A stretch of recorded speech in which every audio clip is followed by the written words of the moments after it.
when something like this happens? I mean, what changes? Nothing. The goal is still to, go out there Sunday, play our best, win the game. Yeah, I've been through this a couple times.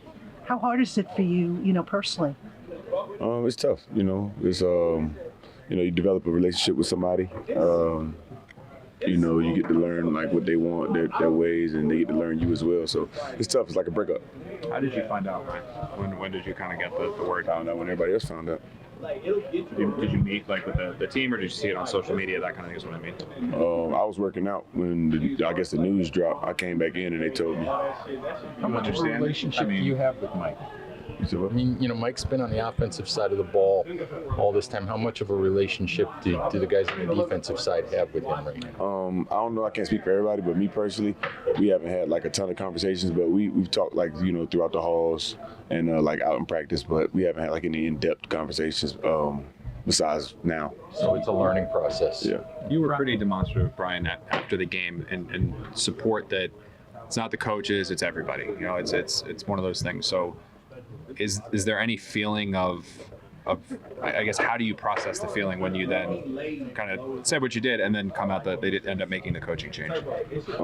This is the nature of the business. Like I said, I've been through this a couple times, so it's not like brand new to me. I kind of understand how the business goes and how things operate.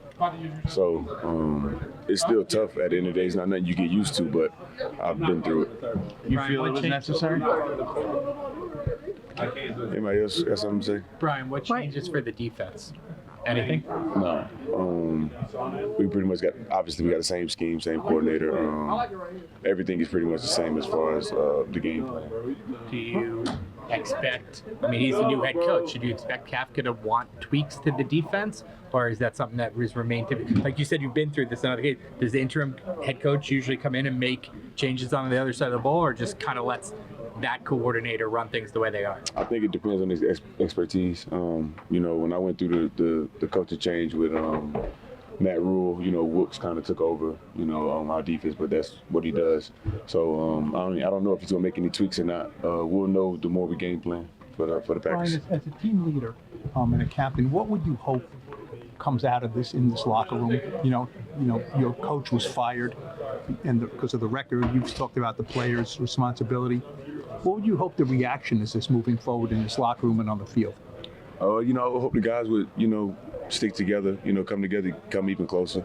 I kind of just told them, with situations like this, everybody's under evaluation, and,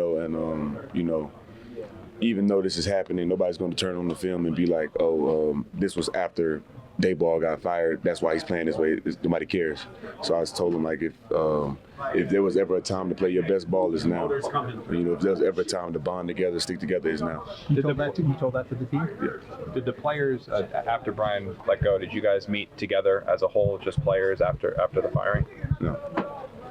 Brian, is there almost a sense of regret? You mentioned you're all in this together, but still, personally speaking, you feel like you kind of let Coach Staple down a little bit? I do personally.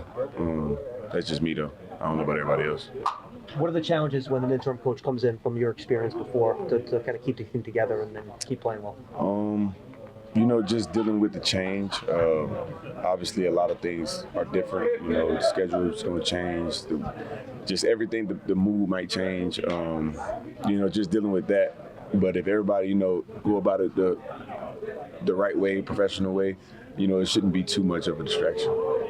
Have you seen it where, you're talking about guys going about it the right way? Have you seen, after a change like this where some guys don't go about it the right way? Yeah, I have. Yeah, you don't want that. Are you going to be more vigilant to keeping an eye out for those guys and getting them right? Yeah, I'm just going to kind of, lead by example, lead from the front, and, just call guys up to the standard, pull guys along with me. Because I've been through this. I know how I should look and how it should go, so. The coaches told you guys anything about it might change as far as practice, regimen, or anything? Just change up to the logistics of practice or anything like that? Yeah, there's going to be like little small nuances like that to the schedule that may change the practice schedule, the way it's operated. Everybody has their own, I guess, how they think, their own process, how they think it should go. So we already talked about that. He'll get a little more in depth as the week goes on. Can a change like this help the team? You said, can it help the team? Yeah, can it? I mean, they're not changing it I mean, to make it worse. It's happened before. I mean, I guess, but I don't know. It's all in how the team, responds. I think that's the main thing. I don't think it's necessarily the coaching change that makes something work. That's just how the team responds.